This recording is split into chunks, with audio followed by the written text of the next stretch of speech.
2 Reis, capítulo 2, e depois capítulo 13.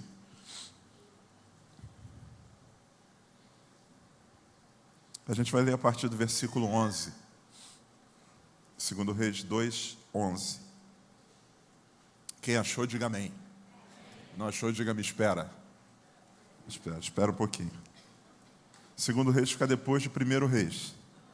Moleza de achar. Achando um ou outro é logo a seguir. Vamos lá? A palavra do Senhor diz assim: E sucedeu que, indo eles andando e falando, eis que um carro de fogo, com cavalos de fogo, os separou um do outro. E Elias subiu ao céu num redemoinho. O que vendo Eliseu, clamou: meu pai, carros de Israel e os seus cavaleiros. E nunca mais o viu. Então, pegando as suas vestes, rasgou-as em duas partes.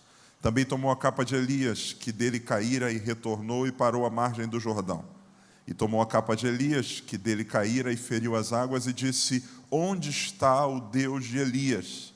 Quando feriu as águas, elas se dividiram de um lado para o outro, e Eliseu passou. Capítulo de número 13 do mesmo livro. Nós vamos ler a partir do versículo de número 14.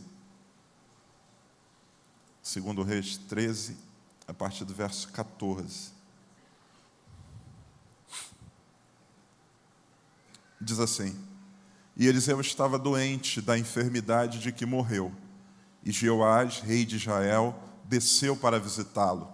E chorou sobre o seu rosto e disse: meu pai, carro de Israel e os seus cavaleiros. E Eliseu disse: toma um arco e flechas. E tomou um arco e flechas. Então disse ao rei de Israel: põe a tua mão sobre o arco. E pôs sobre ele a sua mão. E Eliseu pôs as suas mãos sobre as do rei. E disse: abre a janela para o oriente. E abriu-a. Então disse Eliseu: atira. E ele atirou. Então Eliseu disse: a flecha do livramento do Senhor é a flecha do livramento contra os sírios, porque ferirás os sírios em Afeca até os consumir. Disse mais: toma as flechas. E tomou-as. E disse ao rei de Israel: fere a terra. E feriu 3 vezes e parou. Então o homem de Deus se indignou muito contra ele e disse: 5 ou 6 vezes a deverias ter ferido, então feririas os sírios até os consumir. Porém agora só 3 vezes ferirás os sírios. Depois morreu Eliseu e o sepultaram. Ora, as tropas dos moabitas invadiram a terra à entrada do ano. Amém. Louvado seja o Senhor pela sua palavra. Meus amados, vocês estão sendo esplendorosamente instruídos esses dias a respeito desse tema tão sensacional que é paternidade. Eu quero essa noite falar um pouco a respeito de paternidade espiritual, numa perspectiva que se assemelha um pouco com aquilo que a gente ouviu hoje de manhã. Ouça muito bem, esse termo paternidade espiritual talvez seja um dos termos e, por conseguinte, um dos assuntos que gerou ou gera mais confusão, principalmente nas igrejas mais ortodoxas ou tradicionais. Pelo fato de que a gente viu, ligado a essa terminologia e esse assunto, muitos excessos, muita loucura sendo cometida no nosso meio evangélico. Em nome da paternidade espiritual, ou nessa conta, ou nesse bojo, foi colocado muita loucura.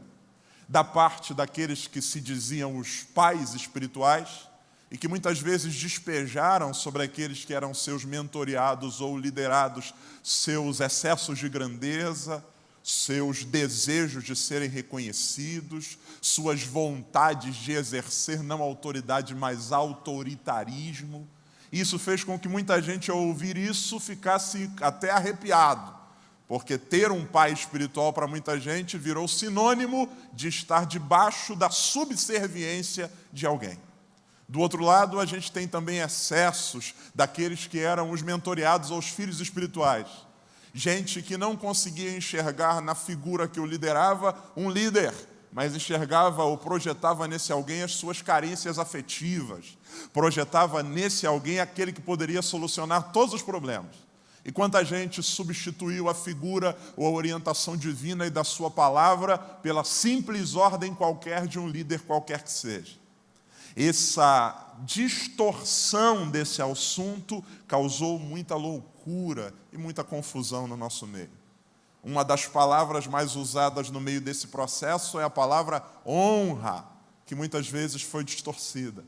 Muitas vezes se chama de honra aquilo que na verdade não é, entre os pseudo-pais espirituais. Quando, como alguém que eu atendia um tempo atrás na igreja, que disse, o meu pai espiritual me dizia que eu precisava todos os meses, na data que era a data do seu aniversário, levar para ele, na data que era a data semelhante ao do seu aniversário, ele fazia, sei lá, dia 10, todo dia 10 eu precisava levar para ele um presente. Como uma igreja que eu visitei há um tempo atrás no Japão, onde os cartões de crédito e onde os talões de cheque dos membros ficavam sob o controle do líder espiritual. Quando alguém precisava de alguma coisa, ia falar com ele, porque ele é que tinha a chave que repreendia o devorador. Excessos. Excessos. Excessos não cometidos apenas na perspectiva espiritual. Muitas vezes nessa ideia de honra a gente confunde as coisas. Existem pais materiais, carnais, que põem na conta da honra também os seus excessos. A Bíblia, quando fala de obediência a pai e mãe, ela condiciona a obediência ao Senhor. O apóstolo Paulo, escrevendo aos Efésios, ele diz que os filhos sejam obedientes a vossos pais no Senhor, porque isso é justo. Algum tempo atrás, eu atendi um rapaz cujo pai queria que ele perdesse a virgindade com uma prostituta. E a fala do pai, que tinha sido crente e hoje era um desviado, era, você precisa me honrar porque eu sou seu pai, e isso está na Bíblia. Excessos. Como uma jovem da nossa igreja, cuja mãe disse para ela, eu quero que você termine o namoro com esse rapaz, porque se você não terminar, você está me desonrando. E eu disse para ela, mas qual foi o motivo que sua mãe apresentou para isso? Ela disse, pastor, o único motivo que minha mãe diz é que ele é negro. Nossa família é toda branca, e minha mãe dizia que ele acabaria sujando a cor da pele da nossa família. E se eu não fizer isso, eu estarei a desonrando. Excessos. Excessos que fizeram com que muitas vezes alguém acreditasse que paternidade no sentido espiritual é alguma coisa muito ruim. Só que não é bem isso que a Bíblia diz. O que é paternidade na perspectiva bíblica? Paternidade espiritual na perspectiva bíblica, em primeiro lugar, vamos falar do que não é. Não é o processo pelo qual um ser humano consegue gerar nova vida em outro ser humano. Isso não existe. Nenhum ser humano consegue produzir vida nova espiritual em outro ser humano. Esse é um milagre que só o Espírito pode produzir. Jesus vai dizer isso a Nicodemos. Quando Nicodemos vem interrogar a respeito da nova vida, Jesus diz assim, todo que é nascido da carne é carne. Um ser humano, pelos seus próprios esforços, por mais elevado que ele seja, não consegue. João, no seu evangelho, no primeiro capítulo, versículo 13 e 14, ele vai dizer que não fomos gerados como filhos de Deus pela vontade da carne, nem pela vontade do homem, mas pelo Espírito de Deus. Quem gera nova vida é o Espírito. Filiação espiritual em primeira dimensão, a gente estabelece para com Deus.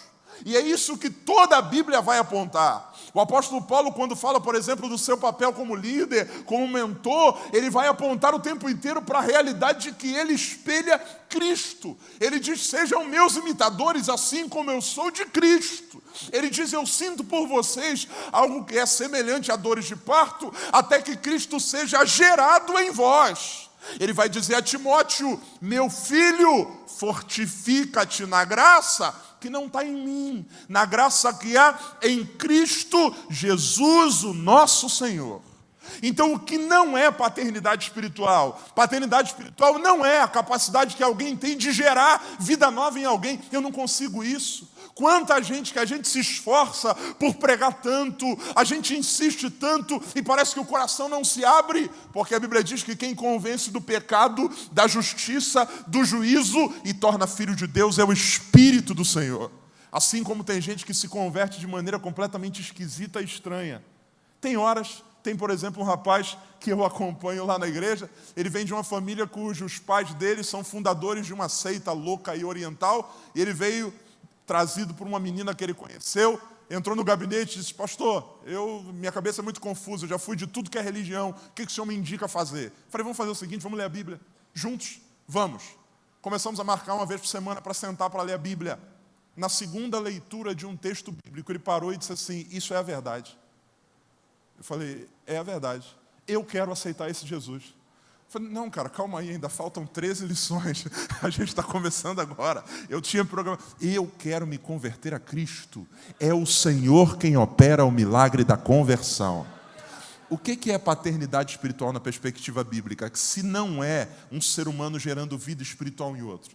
Paternidade, na perspectiva bíblica, paternidade espiritual é um vínculo relacional, onde um cristão se compromete em auxiliar o outro na sua caminhada de amadurecimento espiritual.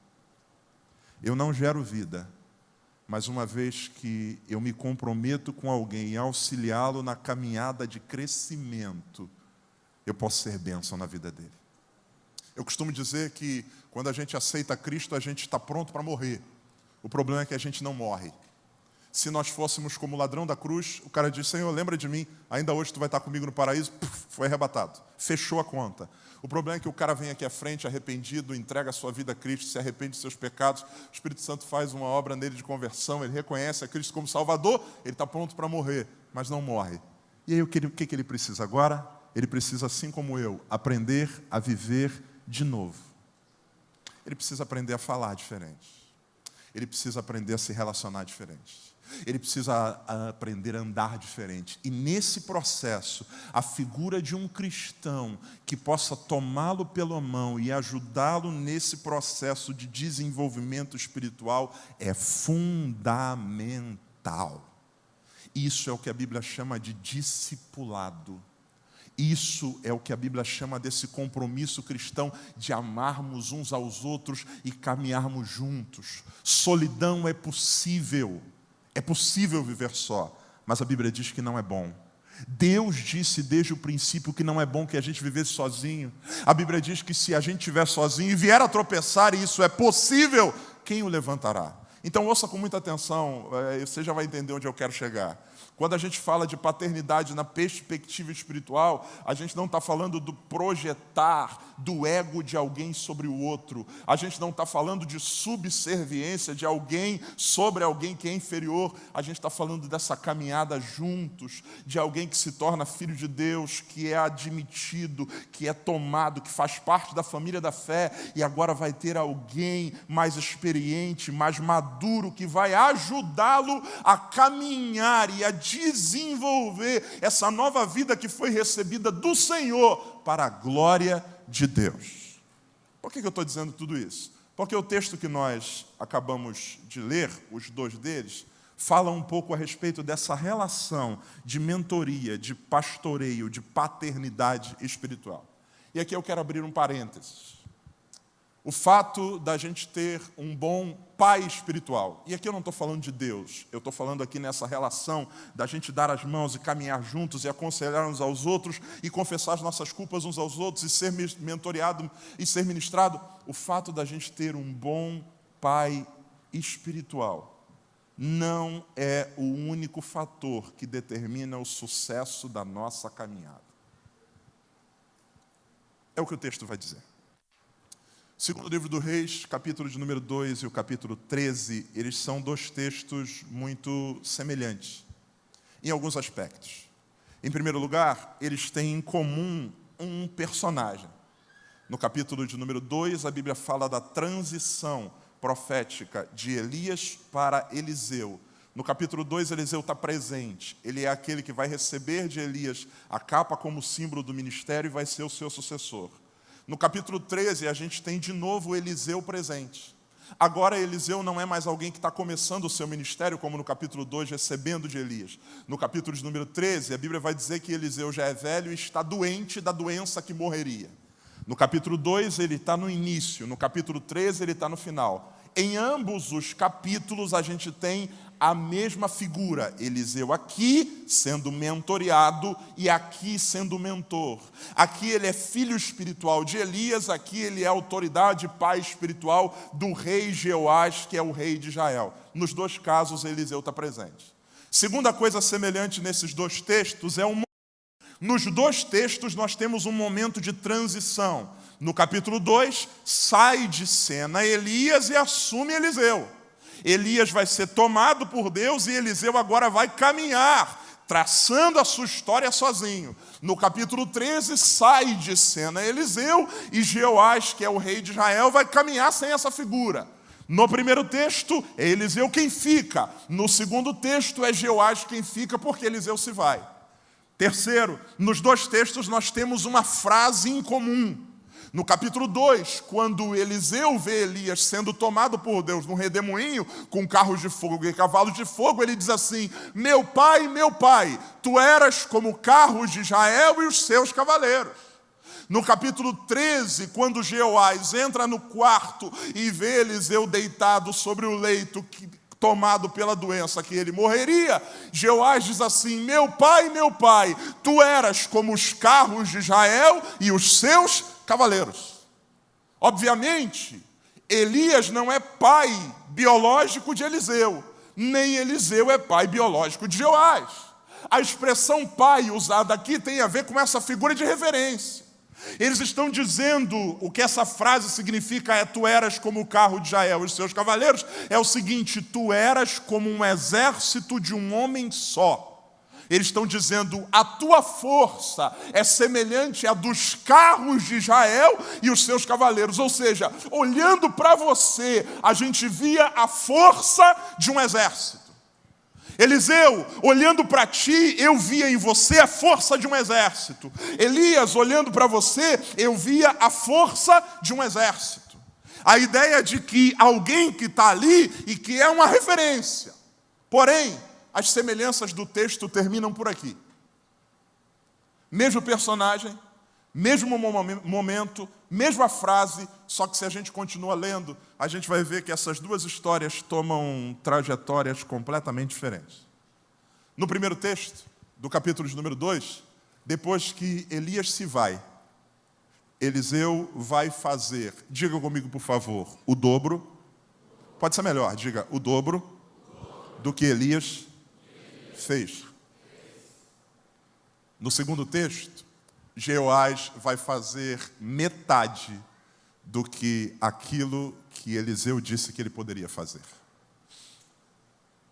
O primeiro texto termina com Elias sendo levado ao céu e Eliseu revestido de autoridade para fazer o dobro.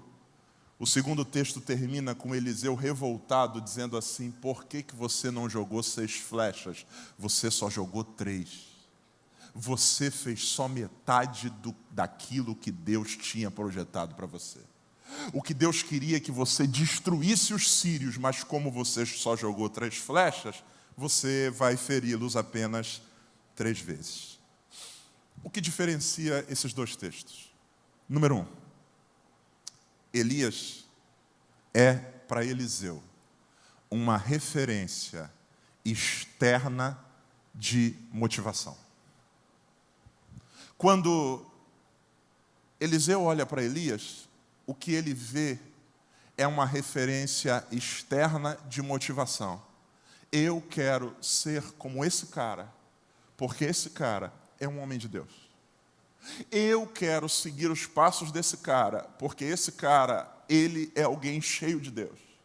Tanto é que o pedido de Eliseu para Elias é: eu quero a porção dobrada, não de você, mas do Espírito que eu sei que está sobre você. Eliseu consegue perceber que ali está um homem, e esse homem, embora seja excelente, há um Deus sobre ele, e esse Deus é poderoso para fazer mais na vida dele. Não é à toa que quando ele pega a capa de Elias e ele chega diante do mar, ele não diz assim: Elias, cadê você? Ele não faz o que Saul fez. Onde é que está Elias? Ele poderia ter ido consultar, como Saul consultou qual é o nome? uma maluca lá, uma daquelas médiums, dizer para ela, traz Elias de volta. Não, ele pega a capa e diz assim, onde está o Deus de Elias? Eu sei que Elias era fera, mas maior do que ele é Deus. E Deus o levou para si, mas Deus está comigo aqui. E ele fere as águas do Jordão e elas se abrem. Referência externa de motivação. Do outro lado a gente tem Jeoás. E quem é Eliseu para Jeoás? Eliseu para Jeoás é uma referência interna de segurança. Jeoás não consegue imaginar a sua vida sem Eliseu. Ao pensar na morte de Eliseu, ele desanima. Ao pensar que Eliseu pode deixá-lo, ao invés de se revestir do desejo de receber de Deus, ele entra num poço de afundamento emocional e psicológico. Ouça com muita atenção. Ter pais espirituais é muito importante. Porém, existe uma parte nessa história que é nossa. Jeoás não pode colocar na conta de Eliseu o seu fracasso. Assim como Elias foi sensacional para Eliseu, Jeoás foi uma excelente referência, Eliseu foi uma excelente referência para Jeoás. Só que o que acontece muitas vezes, principalmente conosco que somos jovens, é não enxergarmos referências espirituais como referências externas de motivação, mas nós as transformamos em referências internas de segurança. E isso, ao invés de nos motivar, vai nos acomodando. Me preocupa muito cada vez que penso nos próximos anos da igreja.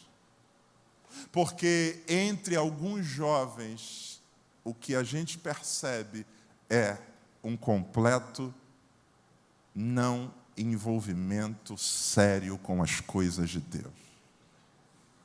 Gente que é mentoreada por gente excelente, mas que ainda não entendeu que essa gente boa que Deus coloca no nosso caminho é referência externa de motivação. A gente deve olhar e dizer, obrigado pelo meu pastor, eu quero viver o dobro do que o Senhor tem feito na vida dele. Obrigado pela minha liderança, eu quero experimentar o dobro daquilo que eu tenho vivido na vida dele. Nós, ao invés de nos tornarmos motivados para buscar em Deus mais, muitas vezes nos tornamos fãs. E o que é um fã? Um fã é um aficionado que acredita que o outro tem tudo e que desse outro que tem tudo, o máximo que ele pode ter é um pouco de atenção. Um fã não é aquele que, por causa do seu ídolo que canta muito, ele entra numa escola de canto. Ele é aquele que passa a viver babando o canto do seu ídolo e não cresce. O auge da vida para ele é sentar-se na primeira fila e admirar o seu ídolo.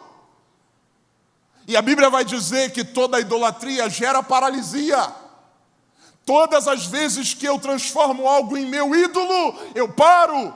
Você lembra do que Deus diz para a mulher de Ló? Não olhe para trás. Se essa cidade for sua referência de segurança, você paralisa. Se sua segurança for Deus, Ele tem mais para você lá na frente, por isso caminha. Ouça com muita atenção. Qual é o problema de Jeoás e Eliseu? Duas coisas. Eliseu se comprometeu em ser alguém excelente. E Jeoás entrou pelo caminho da mediocridade. Mediocridade que não tem a ver com a falta de um mentor excelente. Mediocridade que não tem a ver com a ausência de um pai excelente. Mediocridade que tem a ver com a visão de um filho que não quer crescer. Nós ouvimos isso hoje aqui de manhã. Tem gente que conseguiu crescer apesar de seus pais. E tem gente que regrediu apesar de seus pais. Gente que simplesmente curvou-se sobre uma sombra, acreditando que aquilo era o suficiente. Você lembra do que Davi diz para Salomão? Ele diz assim: esforça-te e sê homem. Ou seja, não surfa na minha onda. Eu construí um reino.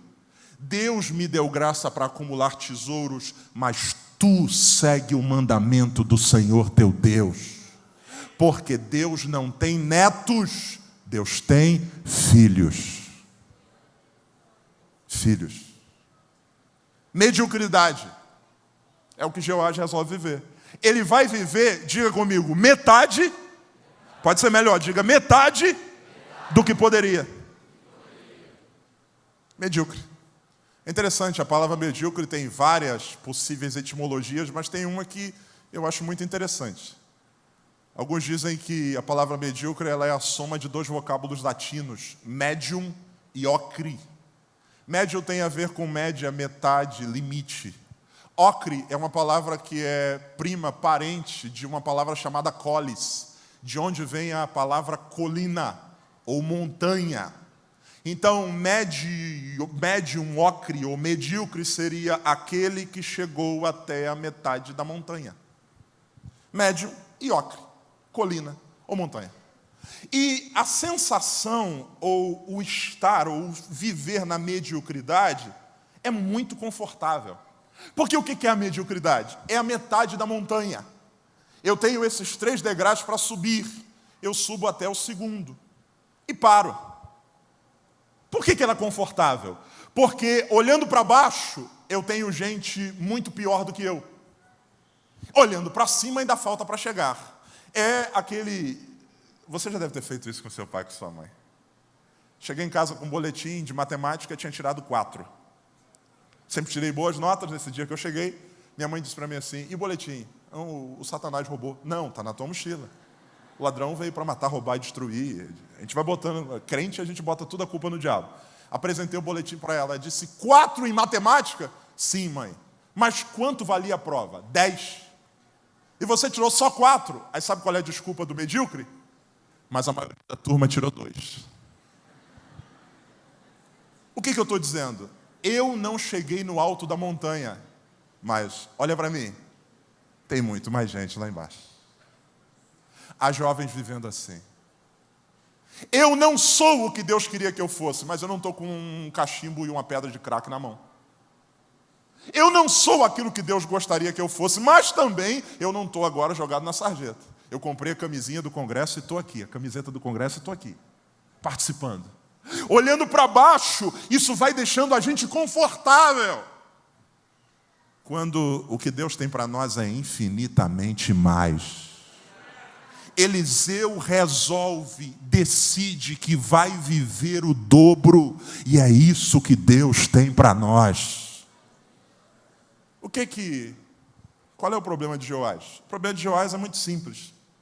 O que faltou para Jeoás? Primeiro vamos falar do que não faltou. Número 1, diga comigo assim, por favor. Não faltou força. Ele chega no quarto em que Eliseu está. Aí o Eliseu diz para ele assim: que bom que você veio. Ele diz: meu pai, tu eras como os carros de Israel, os seus cavaleiros. Entra, fica emocionado, chateado. Eliseu vai morrer. Ó vida, ó céus, o que será de mim? Agora quem poderá me defender? Ele era tudo que eu tinha. Eliseu diz para ele assim: fica tranquilo, meu filho. Faz o seguinte, abre a janela. Aí ele abre a janela. Aí o Eliseu diz para ele assim: pega uma flecha e um arco. Aí ele pega uma flecha e um arco. Aí o Eliseu diz assim: aponta na direção lá do acampamento dos sírios. Aí ele aponta. Eliseu é tão didático que a Bíblia diz que Eliseu coloca a mão sobre a mão de Jeoás. Deixa eu botar a mãozinha aqui, filho. Isso, está sentindo? Sim. Puxa. Ele vai puxando. Mais. Puxou. Agora solta. Soltou. Viu? Vi. Essa é a flecha do livramento do Senhor. Entendeu? Entendi. Eliseu está debilitado. Eu imagino que Eliseu sente na cama e diz assim: agora pega as flechas que sobraram e joga na terra. Hã? Joga na terra. Ah, tá bom. Aí ele pega uma flecha, puf, joga no chão e olha para Eliseu. Eliseu, puf, joga no chão. Terceira flecha, e aí ele para. No que ele para, Eliseu faz assim.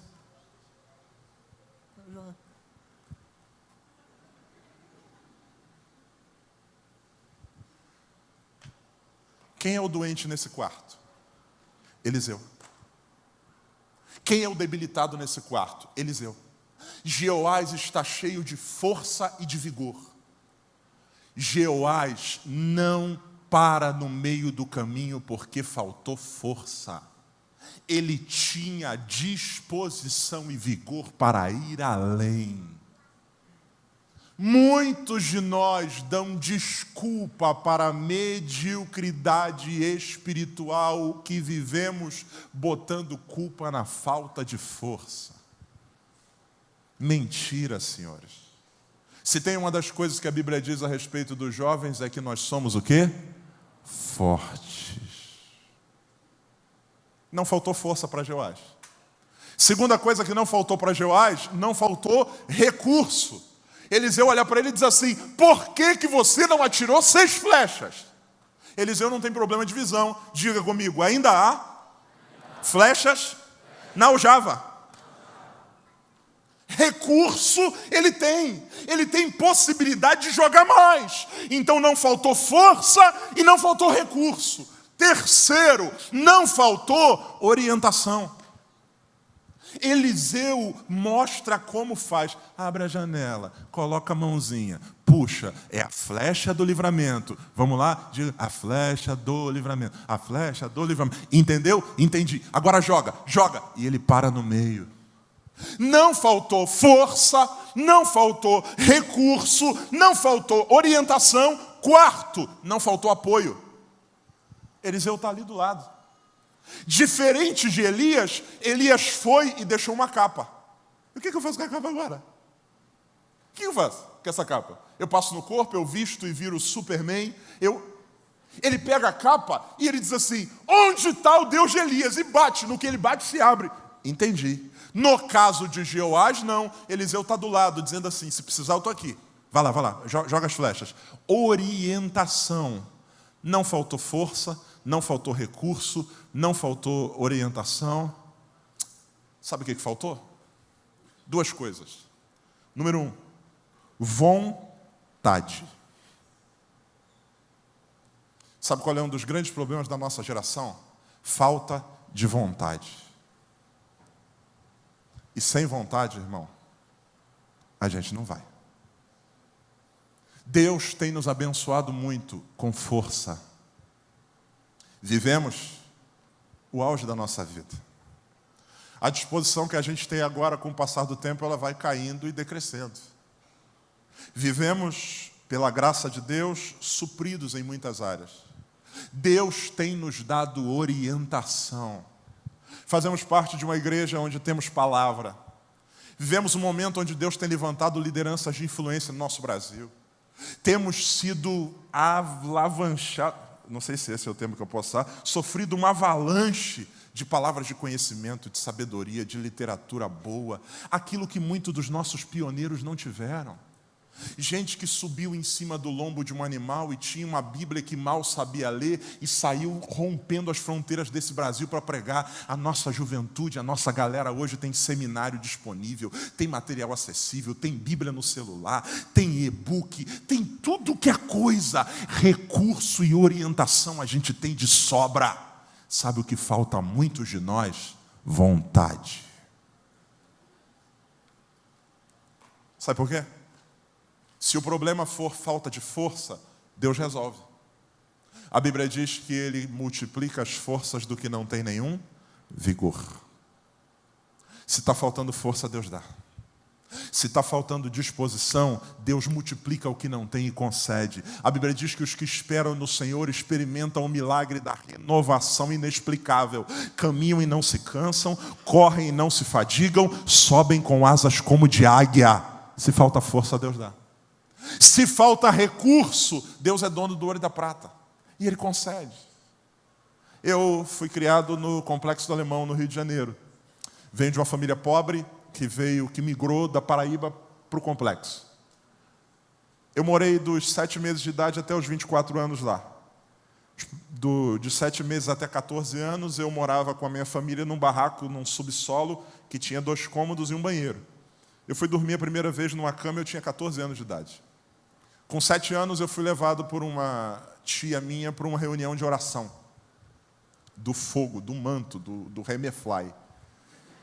Cheguei naquela reunião, minha mãe nunca tinha me levado para a igreja direito, cheguei lá, sentei, Deus começou a bradar naquele ambiente. Aquele lugar ficou pequeno de tanta glória. Eu senti o que eu nunca tinha sentido na minha vida. Quando eu percebi com 7 anos de idade, eu estava de joelho dobrado, chorando, sem saber porquê, mas eu senti uma alegria e uma paz no meu coração. Meu pai era usuário de drogas, minha mãe doente. Uma senhora tomada pelo Espírito Santo colocou a mão na minha cabeça e disse assim: o Senhor te constitui hoje um profeta. Aquilo entrou no meu coração de maneira muito forte. Eu entendi que era Deus falando comigo, voltei para minha casa. Cheguei em casa e disse: mãe, Deus disse que eu vou ser um profeta. A irmã falou que o profeta é pastor, aquele que prega. Eu preciso de uma Bíblia. Minha mãe disse: eu não tenho, vou ver se tua tia tem. Correu atrás, arrumou uma Bíblia para mim, a minha primeira Bíblia. A minha Bíblia começava em Deuteronômio e terminava em 1 Timóteo. Deus disse que eu seria um pregador do Evangelho e eu precisava ler a Bíblia. Não tinha ninguém para me ensinar. Era eu e aquela biblinha pequena. O meu sonho era descobrir o que estava escrito no Apocalipse. A primeira vez que eu peguei uma Bíblia inteira foi saboroso. Comecei a fazer culto em casa com os meus bonecos. Porque Deus disse que eu seria um pregador do Evangelho. Os bonecos na época do Power Ranger, Cavaleiro do Zodíaco. Meu culto era um culto completo, tinha oferta, eu pegava o coador de café da minha mãe e passava, aqueles miseráveis não contribuíram para a manutenção do templo. Tinha cântico, meu culto tinha até expulsão de demônios. Só os mais antigos, jovens, vão lembrar. Tinha um boneco do Power Rangers que você apertava no cinto dele e a cabeça girava. Lembra-te? Era a cabeça do Power Ranger, eu virava a cabeça do ser humano normal.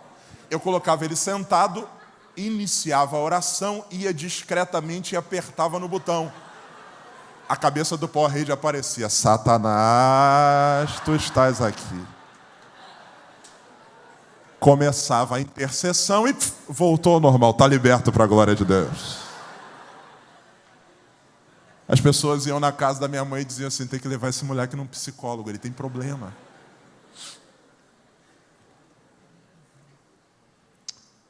Eu não tinha recurso. Mas para a glória de Deus nunca me faltou vontade. Em nome de Jesus, saia da mediocridade espiritual. Nós somos a geração que vai levar o nome do Senhor além. Deus tem nos dado referências excelentes. Mas se Cristo não voltar, daqui a pouco elas estarão com o Senhor. E que a gente, em nome de Jesus, ao olhar para o caixão dos nossos mentores, não seja um Jeoás, que veja ali a sua segurança indo embora, mas seja um Eliseu que diga: eu vou viver em Deus o dobro do que esse homem de Deus fez, para a glória do nome do Senhor. Eu quero mais de Deus para mim. Segunda coisa que faltou para Jeoás: a primeira, vontade; a segunda, fé. Por quê? O que Jeoás não entendeu? Jeoás achou que o que estava acontecendo ali era um show de um velho senil pedindo para ele fazer um negócio sem sentido. Irmão, se põe no lugar de Jeoás. Você é o rei de Israel. Você vai visitar, imagina que você vai visitar uma pessoa doente. Uma pessoa doente. Aí você chega lá, a pessoa diz assim: pega o seu arco, pegue flechas e joga no chão. Meu Deus, pirou. Deram morfina estragada para esse ser humano aqui. Só que Eliseu tinha dito uma coisa para Jeoás. Quando ele mandou ele abrir a janela, ele disse assim: essa flecha é a flecha do livramento do Senhor. Repita comigo, por gentileza. Jeoás não acreditou que aquele quarto era um ambiente profético. Diga: o que Jeoás lançasse ali, Deus reverberaria como vitória no seu futuro. Jeoás, isso aqui é um ambiente profético. O que você jogar aqui, eu o Senhor meu Deus vai fazer se transformar em vitória para o teu futuro. Quantas flechas tu lançaste?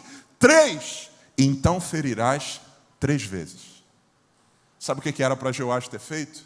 1, 2, 3, 4, 5, 6. Acabou flecha, joga a aljava. Acabou a aljava, joga o arco. Acabou o arco, pula em cima.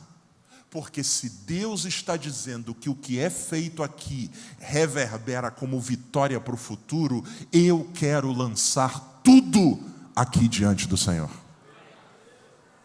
Deus tem uma pergunta para nós hoje, e a pergunta é a seguinte: para que você está guardando essas flechas? Essa capacidade, esses talentos, o teu tempo, tua disposição, você está guardando para quê? Lembre-se que nós estamos num ambiente profético. O que eu lanço diante de Deus aqui, Deus reverbera como vitória para o meu futuro, em nome de Jesus. A Bíblia diz: lança o teu pão sobre as águas, e o que vai acontecer depois de muitos dias? O acharás. Eu não conheço ninguém que tenha lançado e esvaziado a vida inteira diante de Deus e que não tenha colhido os frutos disso para a glória do seu nome. Eu não conheço ninguém que tenha decidido dedicar sua juventude integralmente a Deus e hoje seja um ser humano frustrado. Deus vai, por sua infinita graça, fazer muito mais do que pedimos ou pensamos, mediante a nossa entrega. Que em nome de Jesus não te falte vontade nem fé. Caso contrário, você vai ter os mais excelentes pais te tomando pela mão. Mas quando eles se forem, você vai continuar um menino que não cresceu. Ao perguntarem para Eliseu de Elias, ele talvez diria: o homem mais sensacional que eu vi nessa terra. E você, Deus me deu a graça de viver o dobro do que ele fez. Vamos ficar de pé?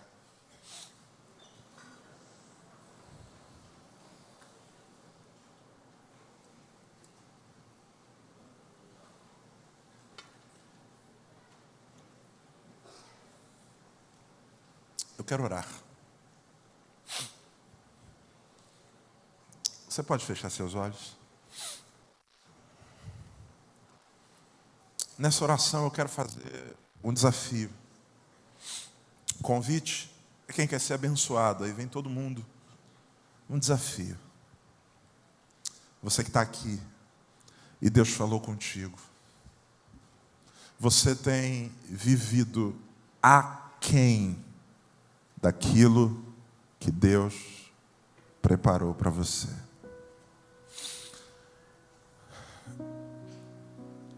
Embora você tenha muitas desculpas para dar. Pastor, eu trabalho para caramba. Pastor, o senhor não sabe como é que é a minha casa. Pastor, o senhor não sabe o que é a loucura do mestrado que eu estou fazendo. Pastor, o senhor não sabe. De fato eu não sei. Mas Deus sabe. E Deus sabe que algumas vezes não nos falta força. Deus sabe que algumas vezes não nos falta recurso. Deus sabe que algumas vezes não nos falta orientação. O que nos falta é vontade e fé. Nos acostumamos com a mediocridade. Essa noite Deus está nos desafiando a irmos além em nome de Jesus. Essa geração pode fazer muito mais em Deus. Se Deus falou com você e você quer hoje dizer: Senhor, eu quero lançar tudo diante do Senhor, eu quero convidar você para sair do seu lugar. Eu quero orar por você em nome de Jesus. Se essa palavra foi para você, Deus falou comigo, pode vir à frente. Eu quero hoje dizer para Deus: Senhor, tudo que há em mim, toda a minha força, toda a minha vontade, meu ânimo, meu tempo, meus talentos, minhas capacidades, minha inteligência, meus relacionamentos, tudo. Eu quero esvaziar minha aljava hoje diante de Deus. Eu tenho vivido jogando apenas uma parte, eu tenho vivido depositando apenas um pedaço, mas eu quero hoje dizer ao Senhor: Senhor, tudo está no teu altar. Tudo, tudo, tudo, tudo. Eu não vou guardar nada, porque eu sei que o que eu lanço aqui, o Senhor transforma em vitória lá, em nome de Jesus. O que eu lanço diante do Senhor, o Senhor transforma em vitória, em nome de Jesus. Não adianta ter os melhores pais se a gente não se compromete de verdade. Não adianta ter a melhor liderança se a gente não se torna alguém maduro diante de Deus. Não adianta ter gente nos empurrando se a gente não quer ir. Que não te falte vontade, que não te falte fé, que não te falte desejo de ser excelente para a glória de Deus. E Ele é poderoso para fazer infinitamente mais. Eliseu viveu o dobro. O dobro. Eu creio que o que Deus tem para a nossa geração é infinitamente maior. Eu creio que Deus tem nos dado referências externas de motivação, mas o que Ele tem para fazer é infinitamente maior. A nossa segurança não está nos nossos líderes, é Deus quem nos guia, e Ele é poderoso para fazer infinitamente mais. Ele pode mais, Ele tem desejo por fazer mais. O coração dele é um coração excelente e comprometido com a excelência. Vamos orar? Coloque a mão no seu coração e rasgue-se diante do Senhor. Seja verdadeiro para Deus. Diga: Deus, está tudo aqui, ó. O que eu estou retendo está aqui. O que eu estou prendendo está aqui, Senhor. Tudo. Eu não vou levar nenhuma flecha embora. Tudo vai ser lançado hoje diante do Senhor. Pai, meus talentos, minhas capacidades, minha vontade, meu tempo, meu sono, tudo vai ser lançado diante do Senhor. Eu quero viver tudo o que Tu tens para mim, Senhor. Chega de viver nesse marasmo espiritual. Chega de ser apenas um frequentador de igreja. Chega de ser apenas um religioso. Chega de ser apenas alguém que se orgulha das referências ou das lideranças que tem. Deus tem algo especial para você. Pai querido, em nome de Jesus.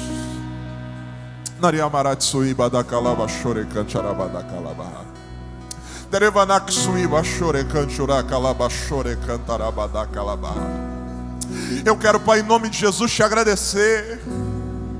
Te agradecer porque Tu tem colocado Elias e Eliseu diante de nós. Te agradecer pela igreja onde congregamos. Te agradecer pelos pastores, pelos mentores, pelos líderes, pelos discipuladores que o Senhor nos tem dado. O Senhor tem sido bom para conosco, Deus. O Senhor tem nos dado referências de motivação. Mas em nome de Jesus, Senhor, não permita que elas se tornem referências internas de segurança. Não, Deus. A nossa segurança está no Senhor.